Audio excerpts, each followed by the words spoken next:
This is why it's important to remember that religion is man-made. Well, not my religion, but let's see if you can prove it.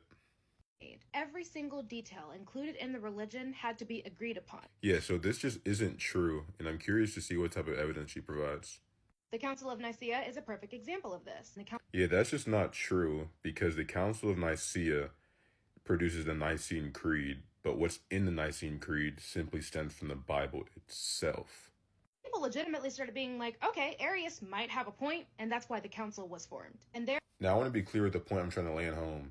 She's basically saying that because there was a council, that means Christians had to come together and agree on all these laws and all these rules, but this is simply untrue.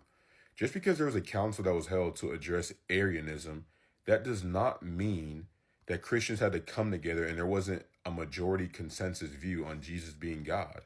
In the first century, second century, and third century, all of the early fathers, it was a majority opinion among Christians that Jesus was God.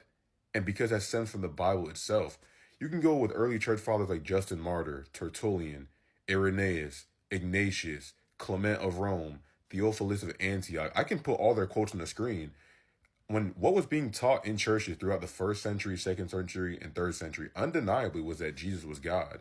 So just because there was a council does not mean they came together to try to agree on this thing. They were simply attacking Arianism because truthfully, it was destructive.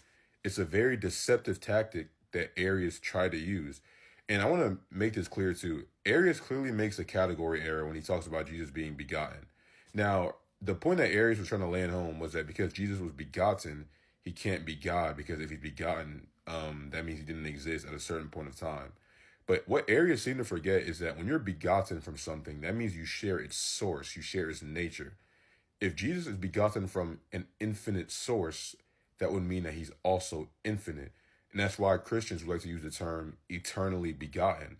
So when Jesus is begotten, we're not talking about in terms of his essence. It's a personal property to where he's infinitely begotten, making him the Son.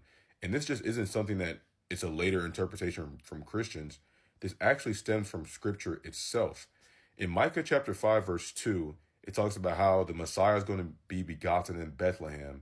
But then it also says that he's going to come forth, which means, begotten, from days of old. And when you look at the Hebrew for days of old, the Hebrew word for it shows that it means eternity.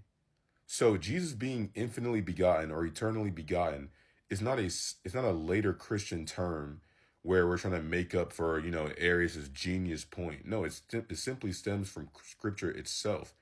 And this was a mistake that Arius made because he clearly didn't read that. Every law that is supposed to be coming from this divine being was written and decided by man. Yeah, this is just another baseless claim because she clearly has no evidence for this. Because the thing that I've noticed on TikTok is that anybody can make a claim, but not everybody can provide evidence. And the evidence you provided wasn't something that was new, like Jesus being God or the Trinity. It's not something that was derived in the third century. That was an overwhelming majority consensus view on the outlook of Scripture, on what Scripture teaches in the first, second, and third century. Secondly, you also have to prove that every law came from man, yet you're just not going to do in this video, unfortunately.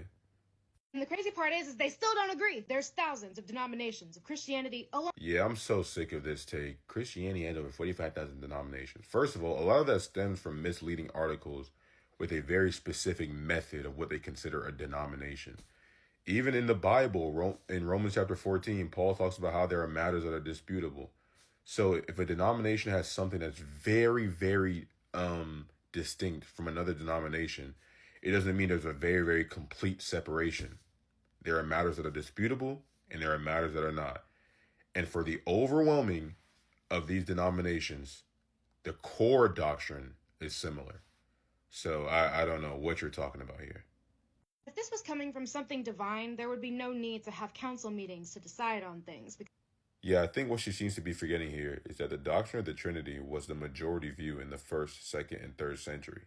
So just because there was a council that was held, that does not mean they're going over something that was just so disputed. Jesus being God was the majority view in the first 3 centuries.